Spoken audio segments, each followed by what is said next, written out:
तीसरी गाथा में समय का एकत्व सुंदर है ऐसा कहा था, और समय का अर्थ छहों द्रव्य। जब छहों द्रव्यों का एकत्व सुंदर है तो आत्मा का भी एकत्व ही सुंदर होना चाहिए। सुंदर होना चाहिए का अर्थ आत्मा के लिए सुखदायक होना चाहिए। जब वो एकत्व सुंदर सुखदायक है तो वह एकत्व उपलब्ध क्यों नहीं हो रहा है, उसकी उपलब्धि क्यों नहीं हो रही है, इसकी चर्चा इस चौथी गाथा में कर रहे हैं। बोलिए एक बार गाथा और पद्यानुवाद बोलिए।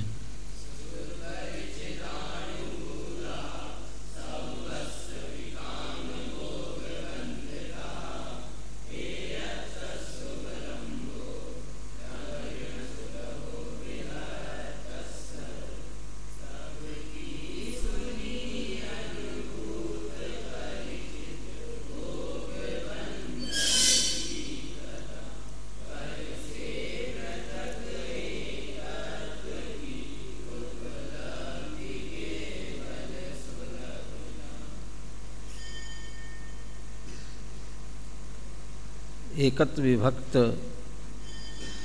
जो सर्वत्र लोक में सुंदर है, ऐसा आत्मा सुलभ क्यों नहीं है? चूँकि नास्तिपरक बात ये करते हैं, उस एकत्व विभक्त आत्मा की बात सुनी नहीं है। तो यदि वो नहीं सुनी है तो फिर अस्तिपरक बात में कर क्या रहा है? कुछ तो कर रहा है। तो उसके लिए कहा था कि काम भोग बंधन की कथा सुनी है, परिचय की है और अनुभव में ली है, और इसको ही हेतु बना रहे हैं कि इसलिए एकत्व विभक्त आत्मा सुनने में, परिचय में और अनुभव में नहीं आ रहा है। टीका में अमृतचंद्र आचार्य ने ये समस्त जीवलोक की ये दुर्दशा हो रही है, उस जीवलोक की दुर्दशा का विस्तार से चित्रण किया हुआ है। वह जीवलोक कैसा है, उसकी विशेषता 6 बातों से स्पष्ट की है। उन्हीं 6 बातों पर अपन ने विस्तार से चर्चा कर ली है। एक तरह से गाथा की पहली पंक्ति की व्याख्या पूर्ण हो गई है। अब दूसरी पंक्ति, एयत्तस्य उवलंभो नवरील न सुलहो विहत्तस्य, एयत्तस्य विहत्तस्य एकत्व विभक्त आत्मा का उवलंभो आत्मा की उपलब्धि प्राप्ति नवरी केवल वो सुलभ नहीं है।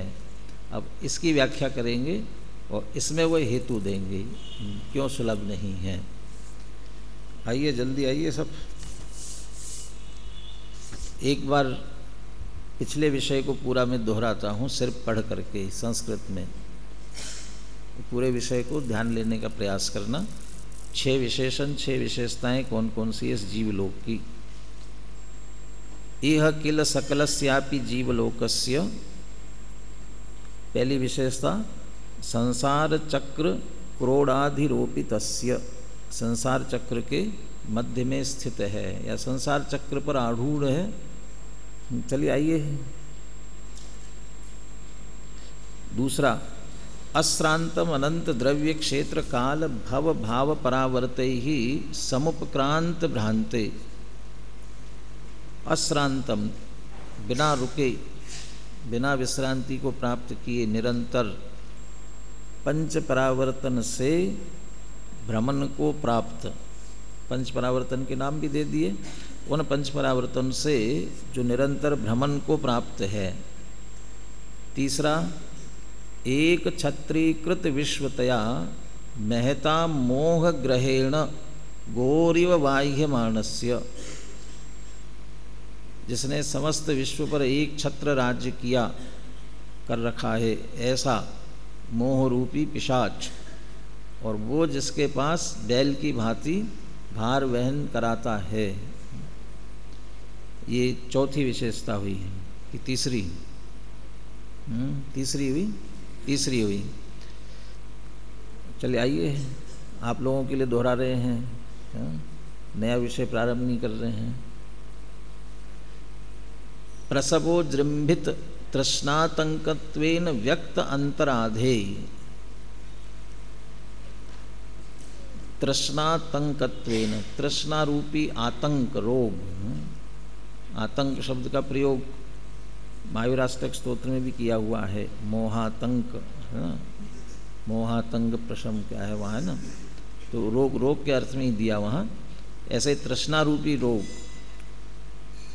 और व्यक्त जिसके अंतर्गत हुआ है, और बहुत वेग से तृष्णा रूपी रोग व्यक्त होने से जिसे अंतरंग में पीड़ा हो रही, व्यक्त अंतराधे, मानसिक पीड़ा जिसे व्यक्त हो रही है, या तृष्णा रूपी रोग जिसके अंदर में प्रकट हुआ है, और उसके कारण क्या कर रहा है?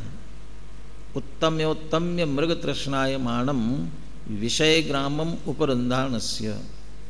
और उस तृष्णा से बचने के लिए, वो प्यास बुझाने के लिए बहुत उत्तम्य माने आकुलित होकर, पुनः पुनः आकुलित होकर के मृग तृष्णायमाणम, मृग तृष्णा की तरह विषय ग्रामम, 5 इंद्रिय विषयों के समूह को, विषय ग्राम, 5 इंद्रियों के विषय के समूह को उपरुंधानस्य, जिसने रोक रखा है, इकट्ठा कर रखा है, घेर रखा है, छोड़ना नहीं चाहता है, या उनसे वो घिरा हुआ है, दोनों तरफ से लगाना।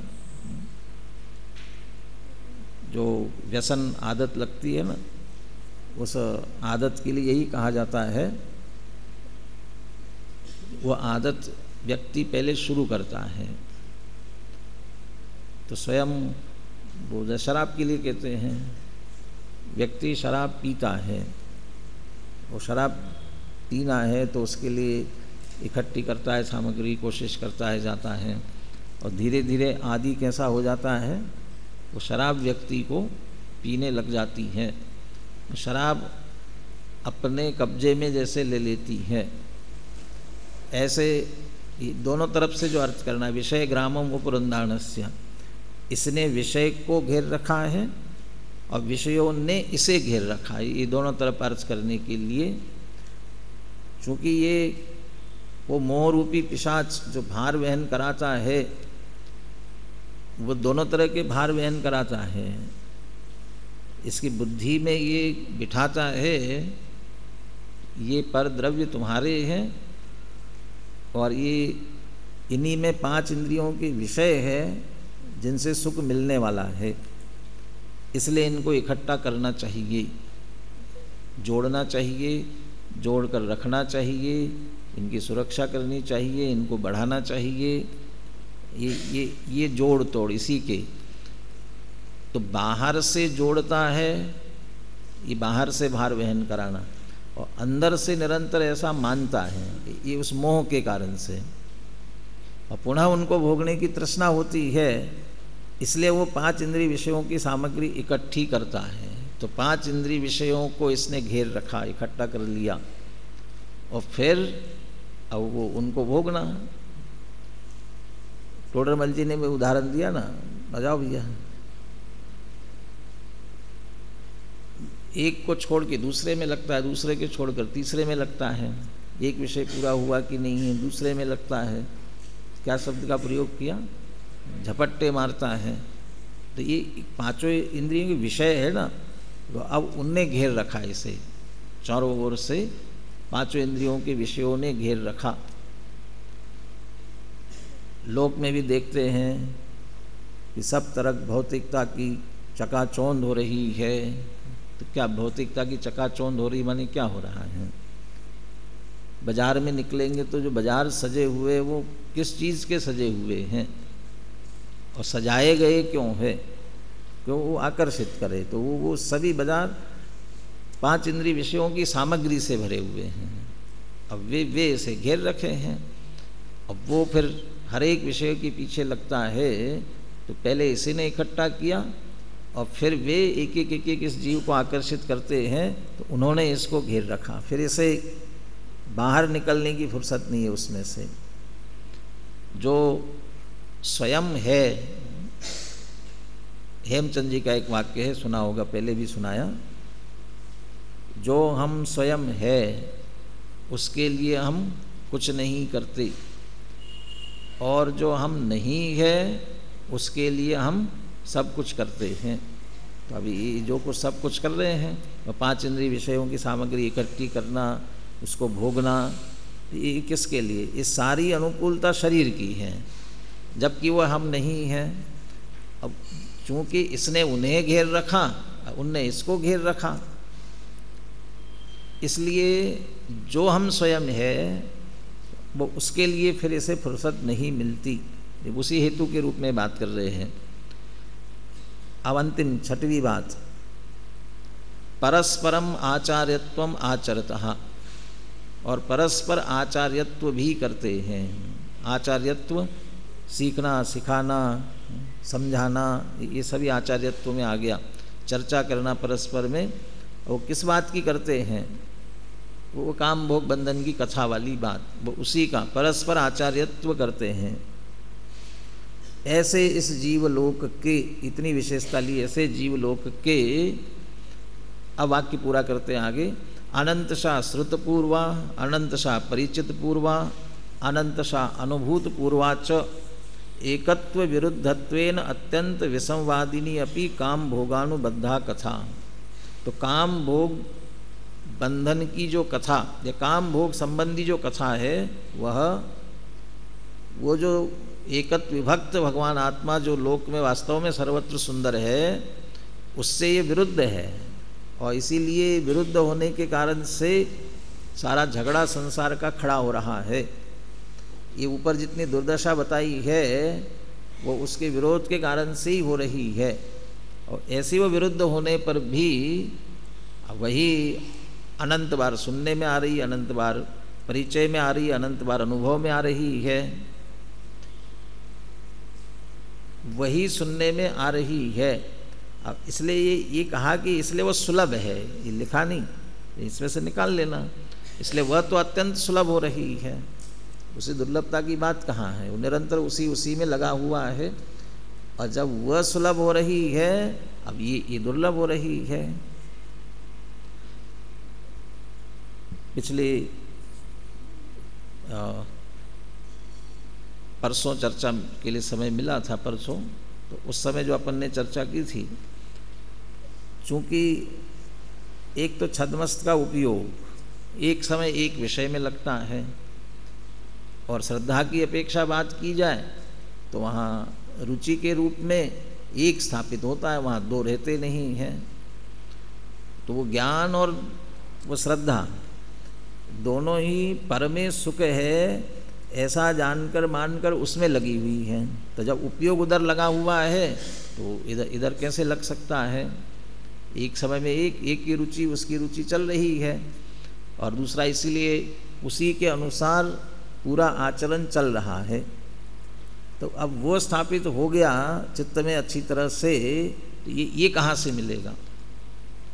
बुद्धि नहीं है, ज्ञान नहीं है, ऐसा नहीं है, समझने की शक्ति नहीं है, ऐसा नहीं है। उसको और भी हेतु आगे दे रहे हैं, लेकिन ये यहाँ जितना कहा गया, एक काम भोग बंध की कथा श्रुत परिचित अनुभूत जो हो रही है, इसको भी एक बार हेतु के रूप में लिया। इस कारण से एकत्व विभक्त आत्मा हमारे लिए सुलभ नहीं हो रहा है, दुर्लभ हो रहा है। रुपया पैसा गांठ में हो, लेकिन किसी को शराब की लत पड़ी हुई हो, अब वो रुपया पैसा है, कमाता भी है, रोज़ बराबर अच्छी तरह से कमाई हो रही है, चाहे मजदूरी कर रहा हो, कुछ भी कर रहा हो, वो नियमित उसकी कमाई हो रही है। उस उतनी कमाई में वो आराम से अपना परिवार का पूरा पेट पाल सकता है, जितनी आवश्यकता है वो पूर्तता वो कर सकता है। परंतु अब वो यदि सभी शराब पीने में उड़ा देता है तो फिर यहाँ की आवश्यकताओं की पूर्ति नहीं हो सकती है, इसलिए वो दुखी हो जाता है। वो ऐसी स्थिति है। अब वो रुपया तो आ रहा है, अब उसका उपयोग क्या करना, और एक जगह खर्च हो गया तो हो गया, अब वो दूसरी जगह काम नहीं आएगा। वो खर्च हो गया तो हो गया, दूसरी जगह कहाँ से मिलेगा, लगेगा कैसे। तो ऐसी स्थिति हमारे संगी पंचेंद्रिय के लिए समझने की शक्ति हुई है, लेकिन उस समझने की शक्ति क्षोभम जितना प्रकट हुआ है उसका उपयोग कहाँ कर रहे हैं। एक जगह उपयोग होगा, अब उपयोग कर दिया तो उसमें व्यर्थ चला गया। अब चला गया तो इसके लिए नहीं बचा, बचता ही नहीं है, इसलिए इधर नहीं लग पा रहा है। तो वो सुलभ हो गया और ये दुर्लभ हो गया है। पुनः हेतु देते हैं आगे। अब अंतिम वाक्य इसका, इदम तो नित्य व्यक्ततया अंतः प्रकाशमानमपि। वाक्य पूरा पढ़ते हैं एक बार। कषाय चक्रेण सह एकीक्रियमाणत्वात् अत्यंत तिरोभूतम सत् स्वस्य अनात्मज्ञतया परेषाम आत्मज्ञानाम अनुपासनाच्च न कदाचिदपि श्रुतपूर्वं न कदाचिदपि परिचितपूर्वं न कदाचिदप्यनुभूतपूर्वं च निर्मल विवेक आलोक विविक्तम केवलम एकत्वम अत एकत्वस्य न सुलभत्वम। ये गाथा की दूसरी पंक्ति की व्याख्या पूर्ण हो गई इसमें। इदम तु, इदम माने यह माने क्या, यह किम इदम, किसकी बात कर रहे। इदम तु, तो जो वाक्य फुल स्टॉप हुआ पीछे से दूसरा वाक्य, उसमें अंतिम शब्द निर्मल विवेक आलोक विविक्तम केवलम एकत्वम। इदम केवलम एकत्वम, यह जो मात्र एकत्व है, अर्थात एकत्व विभक्त आत्मा। अब वो कैसा है, क्या विशेषता उसकी, कि निर्मल विवेक आलोक विविक्तम, निर्मल भेद ज्ञान के प्रकाश से जो जाना जा सकता है, पहचाना जा सकता है, जिसका अनुभव किया जा सकता है, ऐसा वह एकत्व। एकत्व विभक्त आत्मा माने जो भेद ज्ञान का विषय है, भेद ज्ञान से जिसे प्राप्त किया जा सकता है, भेद ज्ञान से प्राप्त होने योग्य निर्मल। और भेद ज्ञान भी कैसा होना चाहिए, निर्मल। तो निर्मल भेद ज्ञान से प्राप्त होने योग्य ऐसा जो एकत्व है, या एकत्व विभक्त आत्मा है, यह इदम हमें अगले एकत्व से न सुलभत्व हम कह रहे, वो सुलभ क्यों नहीं हो रहा है। दो हेतु दिए इसमें, उसमें से पहला हेतु ये कह सकते हैं कि साहब वो है ही नहीं इसलिए उपलब्ध नहीं हो रहा है ही नहीं इसलिए उपलब्ध नहीं हो रहा है। अब वो किसी को कहा जाए ना, बच्चों से कहा जाए जाओ उस कमरे में से ये चीज़ उठा करके ले आओ, वो जाता है, वापस आता है, वो कहता है साहब नहीं है। फिर मम्मी कहती है कि जाओ ध्यान से देख कर क्या वहीं है, फिर जाता है, फिर लौट करके आता है कि नहीं है। मम्मी कहते है वहाँ पर, अब बच्चा कहता है नहीं, मैं 2 बार 3 बार देख करके आया हूँ, अच्छी तरह से देख करके आया कि अच्छी तरह से देख करके आया। ये नहीं है वहाँ लेकर आओ, कहले है नहीं तो कहाँ से मिलेगा, वो कहते है ही नहीं। अब माँ कहती वहाँ है, अब वो कहते उसको पकड़ करके ले जाएं और ढूंढे देखे। अब वो किसी चीज़ के पीछे किसी से ढका हुआ हो, जिसके कारण से दिख नहीं रहा हो, और उसको अलग करके बता दे देखो ये रखा हुआ है। अब वो कहता है इसमें ढका हुआ था इसलिए मुझे नहीं दिख रहा था। तब भी थोड़ा इधर उधर करके देखते तो मिल सकता था, तुमने ध्यान से नहीं देखा इसलिए नहीं मिला। तो माँ आग्रह क्यों कर रही थी, उसे विश्वास था कि वहाँ है, और बच्चे को क्यों नहीं दिखाई दे रहा था, क्यों किसी चीज़ से वो ढका हुआ था। वो ऐसा ही जैसे एकत्व विभक्त आत्मा की बात कर रहे हैं, वो है नहीं ऐसा नहीं है, ये है तो कहीं और होगा, ये कहीं और नहीं यही अंतरंग में है। अभी तो अंतरंग में तो है लेकिन सुप्त सा होगा, लेकिन सुप्त भी नहीं कह रहे, वो व्यक्त भी है, तो फिर भी क्यों नहीं दिखाई दे रहा है। वो पहला हेतु। नित्य व्यक्ततया अंतः प्रकाशमानमपि कषाय चक्रेण सह एकीक्रियमाणत्वात्। अंतः प्रकाशमानमपि नित्य व्यक्ततया, वह एकत्व व्यक्त आत्मा नित्य और व्यक्त रूप से और अंतरंग में प्रकाशमान है निरंतर। ज्ञान की प्रतिपल उठे तरंग और झांकता उसमें आत्मराम, और प्रतिपल, वो प्रतिपल में कहीं एक क्षण के लिए भी रुकावट नहीं है।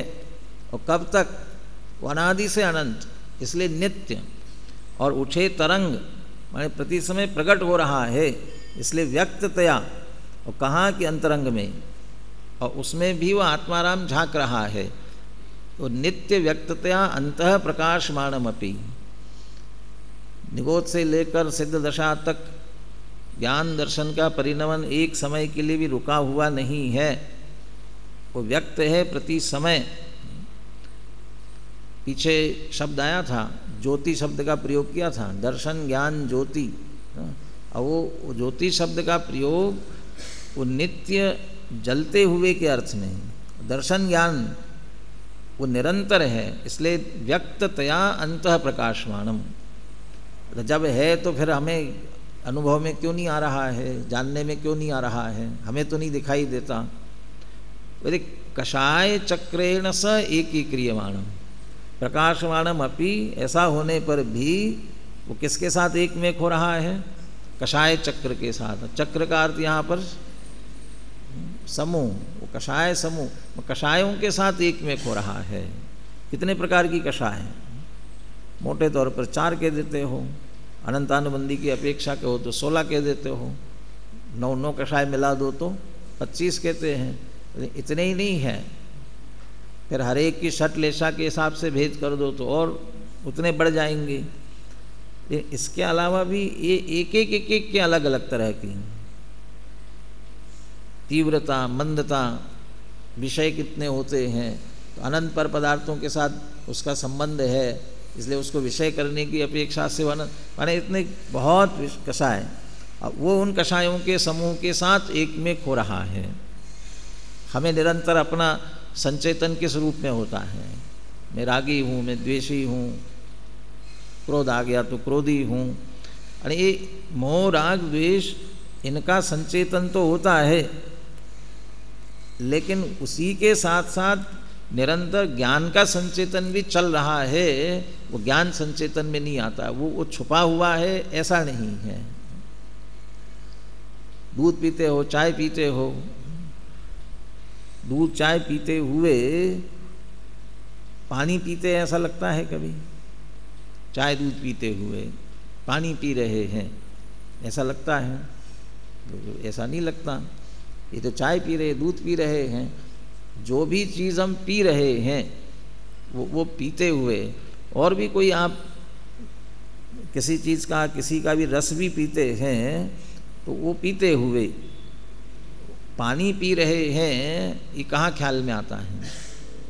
लेकिन वास्तव में पी रहे हैं तो उसमें जो जितना प्रवाह, वो तरलपना है, जितना प्रवाहीपना है जिसके कारण से हम पी पा रहे हैं, वो है क्या? वो पानी है।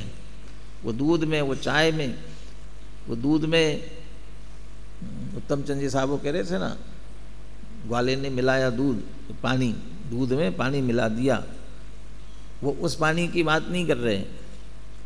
वो जो अभी सामने दूह करके लाए, उस दूध में भी पानी है कि नहीं है?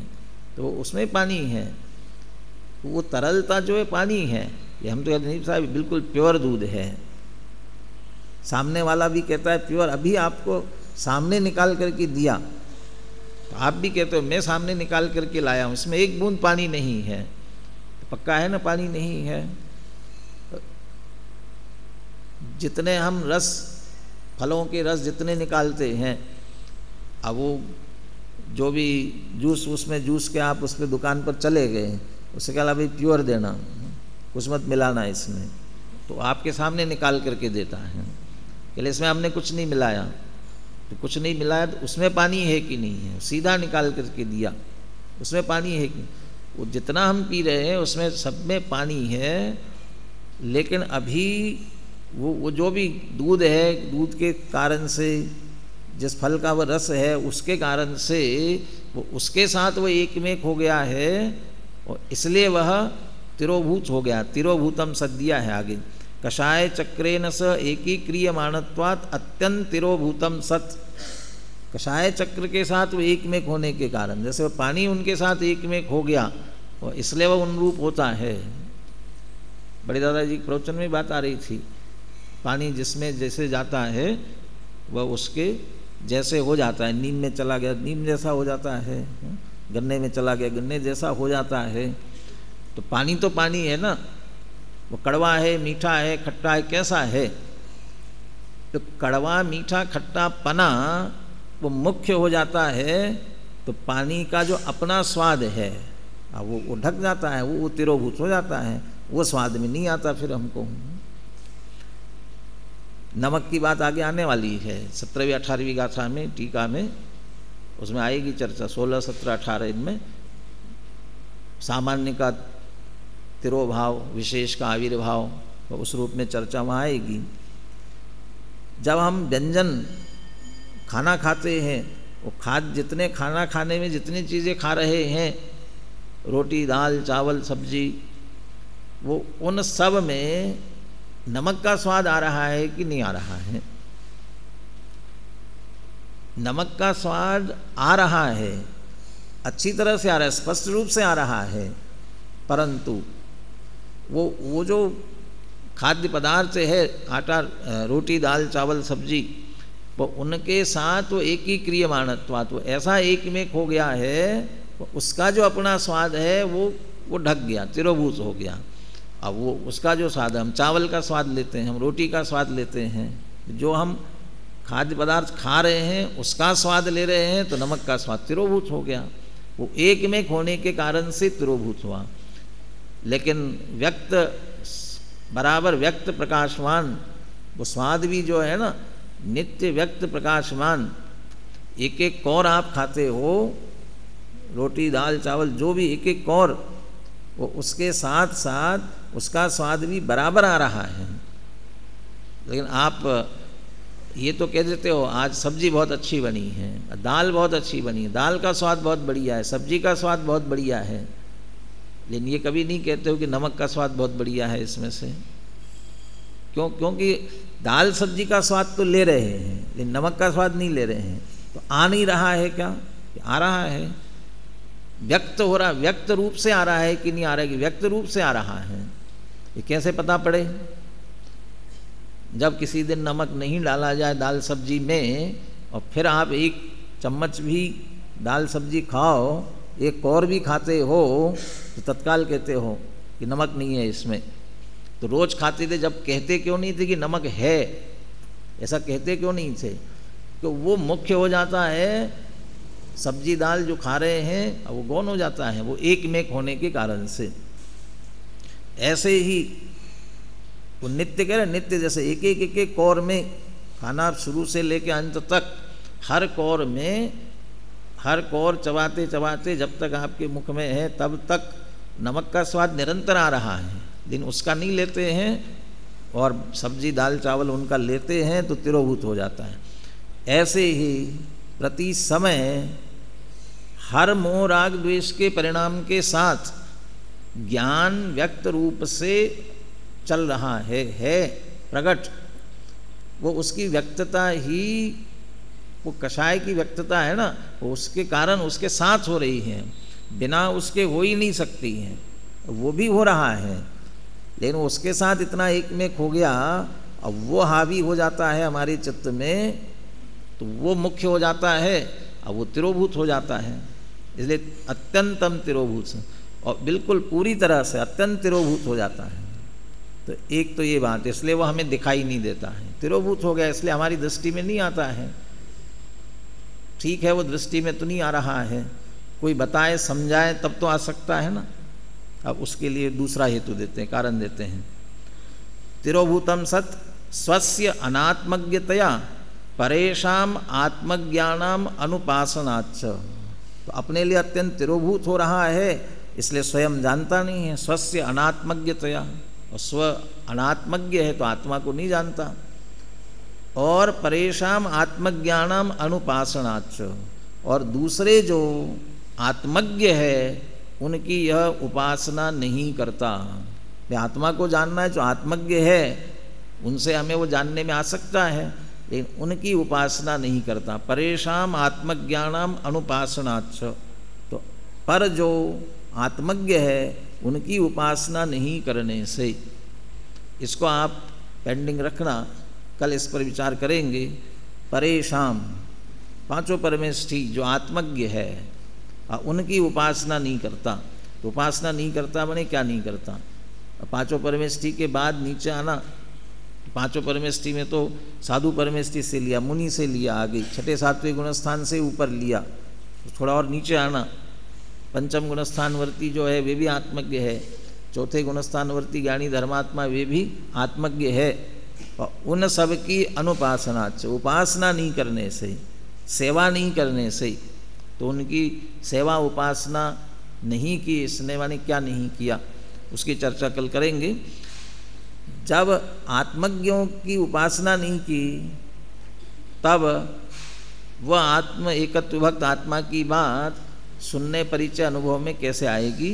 इसलिए कदाचिदपि न पहले न कदाचिदपि श्रुतपूर्वम, पहले कभी सुनी नहीं, न कदाचिदपि परिचित पूर्वम, इससे पहले कभी परिचय में नहीं ली, और न कदाचिदपि अनुभूत पूर्वम च, अनुभव में भी नहीं ली। कौन? कि निर्मल विवेक आलोक विवेकतम केवलम एकत्वम, वो मात्र एकत्व विभक्त आत्मा, वो उसके संबंध में। तो मात्र क्यों कह रहे हैं? तो बाकी तो दुनियादारी की बातें सो सब अनंत बार सुनी, परिचय किया, अनुभव किया, पर मात्र ये नहीं किया। इसलिए अत एकत्वस्य न सुलभत्वम, इसलिए वह एकत्व विभक्त आत्मा जो है हमारे लिए दुर्लभ हो रहा है। तो क्या करना चाहिए? उसी में से अपने आप बात निकल आई, क्या करना चाहिए? बस उसी की चर्चा सुने, उसी का परिचय करें, उसी का पुनः पुनः अनुभव करे, अनुभव करने का बराबर प्रयास करे, तो जो दुर्लभ है वो धीरे धीरे सुलभ होने लग जाएगी, और जो सुलभ है वो फिर अपने आप दुर्लभ हो जाने लगती है।